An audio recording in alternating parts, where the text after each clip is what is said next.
بات یہ ہے کہ جو بات اگلے کافر کہتے تھے اسی طرح کی بات یہ کہتے ہیں کہ جب ہم مر جائیں گے اور مٹی ہو جائیں گے اور ہڈیوں کے سوا کچھ نہ رہے گا تو کیا ہم پھر اٹھائے جائیں گے؟ یہ وعدہ ہم سے اور ہم سے پہلے ہمارے باپ دادا سے بھی ہوتا چلا آیا ہے۔ اجی یہ تو صرف اگلے لوگوں کی کہانیاں ہیں۔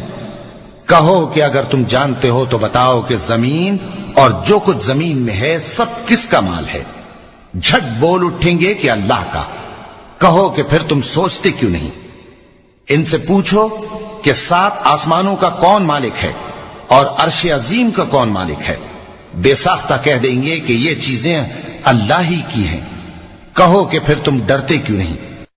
کہو کہ اگر تم جانتے ہو تو بتاؤ کہ وہ کون ہے جس کے ہاتھ میں ہر چیز کی بادشاہی ہے اور وہ پناہ دیتا ہے اور اس کے مقابل کوئی کسی کو پناہ نہیں دے سکتا؟ فوراً کہہ دیں گے کہ ایسی بادشاہی تو اللہ ہی کی ہے۔ کہو کہ پھر تم پر جادو کہاں سے پڑ جاتا ہے؟